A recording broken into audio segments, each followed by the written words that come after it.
Welcome to Crosstalk Solutions. My name's Chris, and what do you notice different about this video? Anything? That's right, I have a new haircut. No, I'm just kidding. I'm outside. I don't do videos outside very often. In fact, I'm pretty sure this is the first video I've done outside, but it didn't actually require that I have a computer in front of me, so I figured it'd be a nice little change of pace. And what we're going to talk about today is something that I get a lot of questions on, and that is basically how to be an IT consultant, or tips for getting into IT consulting. And let me tell you, it's a wonderful career path if you can pull it off. It's not easy. It's the hardest that I've worked in my entire career, is doing independent consulting, and it's a lot of long hours. It's a lot of stuff that you don't think about in terms of what costs hours, such as billing and marketing and sales and just responding to folks that may never even give you a dime, right? So there's a lot more to it than simply charging someone an hourly rate and getting work done for them. But that being said, it can be a very successful and a very rewarding career. First off, though, I want to caveat this video by saying I am not the world's best IT consultant, far from it. In fact, I've been doing this for about a year and a half now, and actually this is my second attempt at doing IT consulting. My first attempt was a failure, but of course, if you learn from your failures, you know, you get better and better, and at least this time around, I'm getting to the point where I'm doing okay, right? So I started to do IT consulting a long time ago, maybe close to 10 years ago. And I tried it for about a year and a half, and it just wasn't paying the bills, and it got to the point where I had to take on a full-time job again. I worked a full-time job for about 7 years, and then decided to take a stab at consulting again. And this time around, it's been about a year and a half, and I'm just now getting to the point where I'm even with what my salary was a year and a half ago, right? So it's taken a long time, and it's been a lot of building, but you know, you learn from your failures, and I certainly have a lot of tips that I can give to anyone out there who's interested in following this career path or becoming an IT consultant yourself. Also, I just want to say apologies for the audio if it doesn't sound good. I have a shotgun mic on my camera, and it is a little noisy out here, and I don't have a lapel mic or anything like that, so hopefully the audio quality is okay. Okay, so tip number one, and I'm going to do these tips just sort of in order of, you know, from when you're just starting out as a consultant to where you're kind of more established as a consultant. I'm going to go in that order. So tip number one is to keep your day job as long as possible. So if you're thinking about getting into IT consulting, you might already have a job. Maybe it's in the IT world, maybe it's not in the IT world, and you're looking to jump to consulting. The best advice I can give you for someone who's just starting out and hasn't made the leap yet is hang on to that day job. Don't start just yet, right? Prepare yourself, get your finances in order, all of that sort of good stuff before you make the leap to consulting. Now, what I did is while I was still working a full-time job, I went around my local community. There's people that I know, friends of mine that own businesses, businesses that I admired in the community that I thought could use some IT assistance, and I would approach them and offer them IT assistance, you know, after hours and on weekends, and you know, creating websites or doing a phone system or whatever the job might have been. And I charged them very little for that service. I charged them about, actually less than half of what I charge now these days. The reason that I did that was because it was just for fun. It's a learning experience, it's helping out people in the community, and it's making sure that good IT assistance gets out to the people that I feel are deserving of good IT assistance. Now, what that did for me, though, is it gave me a small base of customers already established for when I jumped into full IT consulting. Now, those customers can be used a number of ways. Number one, they can be used as referral business. So if they already know me, they know the work that I can do, as soon as I jump into IT consulting, I can go to each one of those customers and say, hey, listen, I'm doing this as a full-time job now. So if you have any other businesses or friends that can use services, you already know me, you already trust me, please give me referrals out to your other businesses. The second thing is you can ramp up the work that you do for those customers. So once I went freelance, these customers that use me for just smaller things, they said, you know, I approached them, I said, listen, I do this full time now, so do you have any extra work for me? And oftentimes they're like, yeah, speaking of which, here's what we can have you do is, replace our phone system or build our website or whatever the case may be. So it works out in a couple of ways, but I definitely recommend starting small and just getting some customers local in your area, as many as you can handle in your after hours work time. I had about 5 or 6 customers that I was actively working with on a regular basis. Okay, so tip number 2 is to have a good amount of savings, right? So you're not gonna be making money right off the bat. Maybe you will if you're lucky, but you can't count on making money right off the bat. What I would recommend is having 1 full year's worth of salary available to you, right? So whatever whatever your living expenses are for a full year, have that amount of money. Now it can last you up to a full year, but over the course of the year, hopefully you'll be making some more money and you might be depleting that savings significantly at the beginning, but as you start to supplement that with actual income, it'll become less and less, and you can probably stretch that out to 2 years or so to where you're actually making money. You can start putting it back into savings. Now, how do you do that? Well, I mean, it could be that you have to create a 5-year plan, right? So it's save up the money. Limit your expenses today. Don't buy the fanciest car. Don't live in the fanciest apartment or home. Do whatever you can to do today to cut down your living expenses, pare them down as much as possible. And if over the course of a certain amount of time, up to 5 years or whatever your plan is, you can save up a year's worth of salary, then you are ready to make the jump into full-time IT consulting. Another way is if you get some sort of windfall, if you get an inheritance, or the way that I started this business is I cashed out my 401k. I wouldn't necessarily recommend that everyone do that, but that was what I had available to me and that's what I chose to do. But again, you can't count on making any money at all right off the bat, right? You're not gonna make any money, so you're gonna be taking whatever your full month's salary, car payment, house payment, food, etc., all of that is gonna be coming out of savings initially. That's why tip number 1 is keep that day job as long as possible, right? Over time, of course, it will get better and you'll be depleting savings less and less the more money you make on a monthly basis.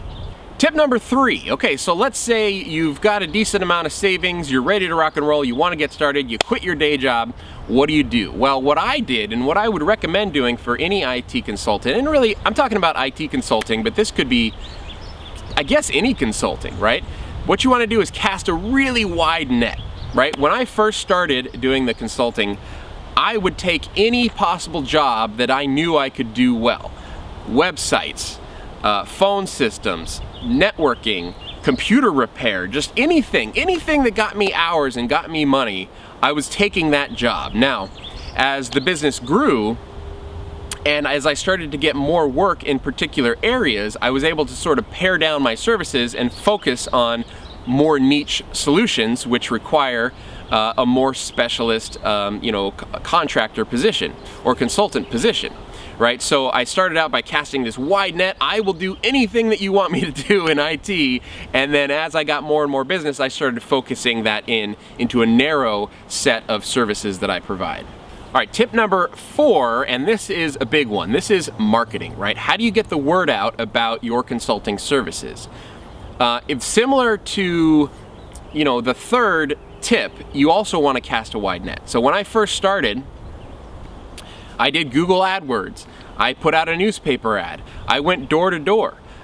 Basically, what it has to be is when you don't have hours to begin with, marketing is your full-time job. All right, you don't sit around waiting for people to come to you and expect that they're gonna just start paying you money for your services. You have to get yourself out there.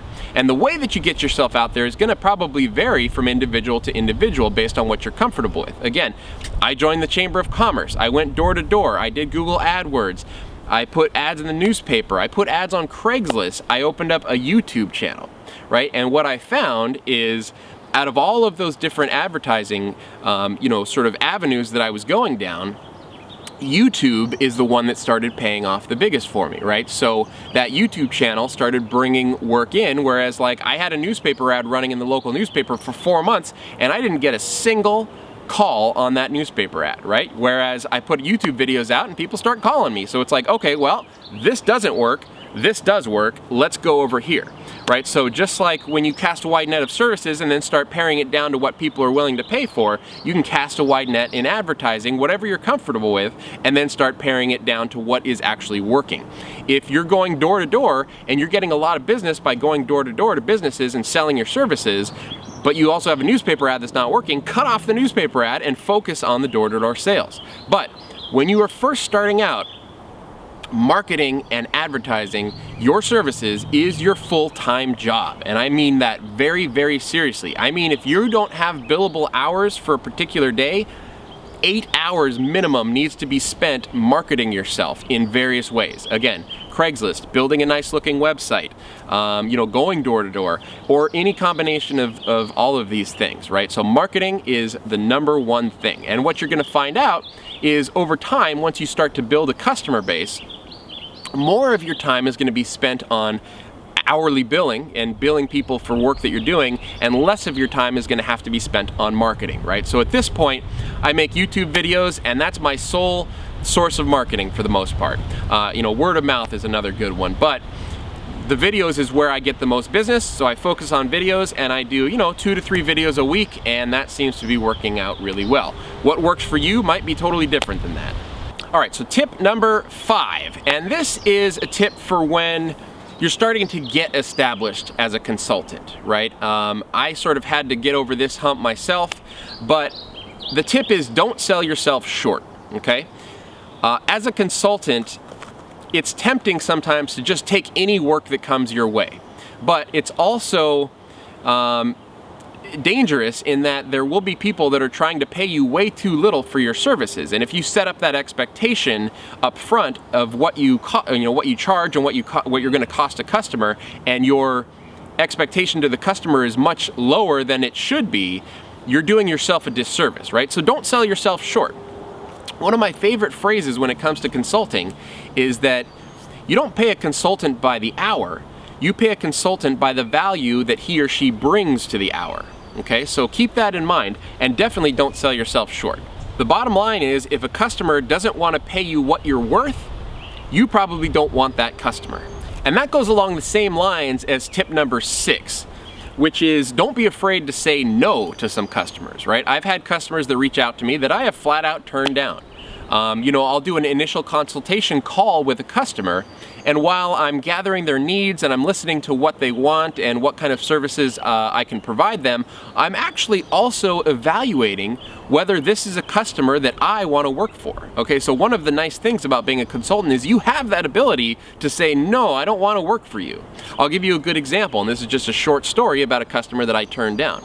I had a guy that reached out to me. He saw some videos that I had done on YouTube on some Ubiquiti equipment, and he reached out to me and wanted some consulting done on his edge router.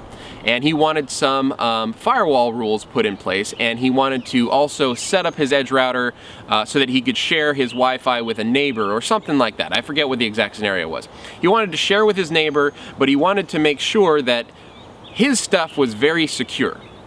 Okay, and I don't mean just like firewalled, I mean he wanted to be like Fort Knox secure, and he was hammering me on this point. It has to be secure. I can't have my neighbors getting into any of my personal stuff. It has to be secure, has to be secure, has to be secure. And what it really boiled down to was the guy just kind of creeped me out. Like, he was hitting on this has to be secure so much, where I'd lay out, okay, this is the security plan that we're gonna go with, and he'd be like, well, okay, but can we do it this way and just make it more secure and more secure and more secure? And at the point where I'm like, why do you want it so secure? Can you tell me why what I've laid out, which is sort of best practices for security, is not good enough for your particular need? And keep in mind, this is a guy at home. This is just a home user who was at home. He had an edge router with some Ubiquiti Wi-Fi or Ubiquiti access points, and he was sharing his Wi-Fi with the neighbor, and he wanted his stuff so locked down, but like way beyond belief locked down. And he couldn't tell me why, but he just needed it to be that way. And so after a few conversations, I kind of just said, listen, guy, you're gonna be on your own for this one. I don't wanna deal with it. And the reason being is I just got a really bad feeling about whatever it was this guy had going on. My spidey senses started tingling, right? And it was like, no, something's off with this guy. I don't like it. I'm not going to deal with it. And that's one of the beautiful things about being a consultant. Now, keep in mind that this sort of conflicts with point number 2, right, which is cast a wide net and take any job that you can right off the bat, right? This is sort of a little bit further down the line. When you start to get established, it's okay to turn people down. All right, tip number 7 is don't waste a lot of time on people that aren't going to pay you, okay? So this is very important, and this is something that you can't really be taught, right? You just kind of have to learn this as you go along. You'll develop a very keen sense for when a customer is just trying to get some free information out of you versus someone who's going to be a valid customer and they're going to pay off big for you, right? So being that I put out a ton of free information on YouTube, right? I get a lot of people that email me and they just ask questions and they want to know how to do this, they want to know how to do that. And some of those turn into sales, some of those are just people that are asking questions, and you have to kind of filter through those and figure out, you know, which leads that I'm getting are actually valid leads, right? So here's a good case. I had a guy that wrote me an email, contacted me through my web form or something, saw my videos on YouTube, I think it was on FreePBX, and he wrote me this big long email with a ton of questions. You know, what kind of SIP trunking should I use? How do I deal with analog lines? Can the calls ring inbound like this? How do I set my caller ID? Like all of these very specific questions about FreePBX. And I wrote him back and I said, listen, it sounds like you've got a need for some voice over IP consulting. You've got all these questions that you need answered, and that's perfect. That's what I do. So here's my rate, and if you'd like to set up an appointment, let's set up an appointment to talk about all of your questions. Well, the guy wrote back an email, something to the effect of, you know, I used to be a consultant myself, and it doesn't hurt to take 5 minutes to answer someone's question, you know, just to get business, and you're not going to do well if you don't answer people's questions and blah, blah, blah, blah, blah. But so that's a guy that I really didn't want to work with, and it turns out that it was a guy that just probably wanted a lot of information for free. You know, I didn't bother writing back to the guy, because what am I going to say? Like, listen, guy, it's going to take me more than 5 minutes just to read your email. That's how big it was. Let alone actually respond to every single one of the questions that you asked. It would have taken me easily an hour to respond to that email properly, right? So that's something that has value to it. So instead of, you know, getting pissed off or anything like that, you just hit the delete button and that one goes on its way. So that was a guy who was very clearly never gonna pay me for my services or didn't want to pay me for my services, and so it's not worth wasting time on. My general rule of thumb, because I also get a lot of calls, people that just call me out of the blue while I'm working and they want to start talking about, you know, their particular situation. I usually give it 5 minutes, okay? So I'll respond to like one email question, or I'll give you 5 minutes on the phone. And in that 5 minutes, the first thing I'm doing is I'm trying to determine if you're gonna be a for real customer or if you're just looking for some free information, right? So you get a very good sense of that very quickly. And do not waste your time on people that are not going to ultimately give you money, because you're not a consultant for charity, you're a consultant for a career, right? So you have to make money doing this. And final tip, this is tip number 8, and this is kind of a cheesy one, right? But the tip is you can do it, okay? Believe in yourself and you can be a good consultant. Again, I tried consulting a long time ago. It didn't work out the first time, but I learned a lot about it. I learned a lot about the business. I learned about how much time and dedication it actually takes to get a consulting business up and off the ground. And ultimately, it didn't work out the first time, but the second time around, I had a much better sense of what I was doing. I knew what I was doing. I knew the money involved in getting started up, and I knew all of these sort of, you know, tips that I've been telling you. So learn from your failures, believe in yourself, and you can do it, okay? You can become an IT consultant if you have the dedication, if you have the knowledge, if you have the skill set. And the skill set's gonna vary from person to person. There's all kinds of consultants out there, right? But what I would suggest is take a stab at it if this is something that you wanna do, but make sure you're prepared for it. And I guess that's the speech. I hope you guys enjoyed this video. My name's Chris with Crosstalk Solutions. If you did enjoy this video, please give me a thumbs up. It really helps the channel. And if you haven't become a subscriber already, please click that subscribe button below. Thank you so much for watching.